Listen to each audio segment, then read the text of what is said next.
अस्सलामु अलैकुम वरहमतुल्लाहि वबरकातुह। मुहतरम अजीज़ों और दोस्तों, बहुत से लोगों को ये कहते हुए सुना है कि मछली और दूध एक साथ नहीं खाना चाहिए। तो मछली और दूध एक साथ खाना क्या शरई एतबार से मना है, नाजायज़ है? क्या सुन्नत व हदीस में और कुरान व सुन्नत में इस ताल्लुक़ से कोई मुमानत वारिद हुई है? आज के इस वीडियो में हम इसे समझने की कोशिश करेंगे। तो मेरे अजीज़ों और दोस्तों, याद रखिए कि किसी भी हदीस में या किसी भी कुरानी आयत में दूध और मछली को एक साथ खाने की मुमानत वारिद नहीं हुई है।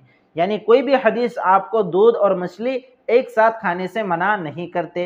ये जो लोग कहते हैं कि मना है, तो इनका ये कहना अगर तिब्बी एतबार से है, मेडिकली एतबार से है, तो यहाँ तक तो ठीक है, लेकिन शरई एतबार से इस ताल्लुक़ से कोई मुमानत वारिद नहीं हुई है। असल में जो अतिब्बा हैं, डॉक्टर हजरात हैं, उनका ये कहना है कि मछली और दूध एक साथ खाने से बरस और जुज़ाम की बीमारी होती है। यानी जो कोढ़ की बीमारी होती है, सफ़ेद कोढ़ बदन के ऊपर, चेहरे के ऊपर बन जाते हैं, तो इसकी बीमारी का अंदेशा होता है।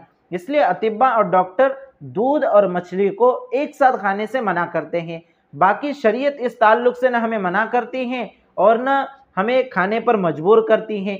इसलिए अगर कोई एहतियातन और परहेज़ की वजह से, इसी तरह डॉक्टर हजरात की राय पर अमल करने के लिए अगर वो दूध और मछली खाने से रुकता है, अगर परहेज़ करता है, इसी तरह दूसरों को मना करता है, तो ठीक है, कोई हर्ज नहीं है कि तिब्बी एतबार से चूँकि इसमें नुकसान बताया जाता है तो आप न खाएं।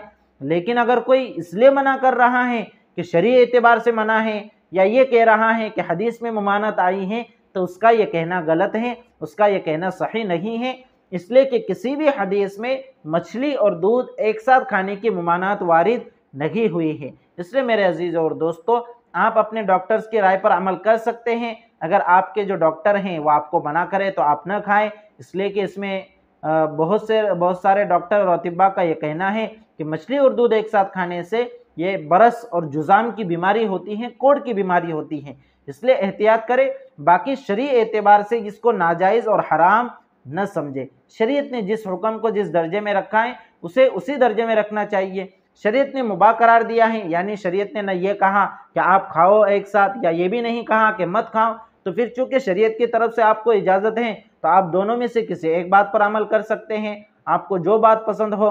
और अगर शरीयत ने किसी चीज़ को हराम करार दिया है तो उसे हराम ही समझना चाहिए। अब जिस चीज़ को हराम नहीं है उसको हराम करार देना और हराम को हलाल करार देना, जायज़ को नाजायज़, नाजायज़ को जायज़ करार देना, ये बिल्कुल भी सही नहीं है और ये शरीयत मुतहरा के मिजाज के मुवाफिक नहीं है। आप इस मसले को अच्छे से समझ लें और हमारे दीगर भाई बहनों तक भी इस मसले को शेयर कीजिए, ताकि हमारे दीगर भाई बहनों को भी शरीयत मुतहरा का यह हुक्म मालूम हो जाए। वस्सलामु अलैकुम वरहमतुल्लाहि वबरकातुहू।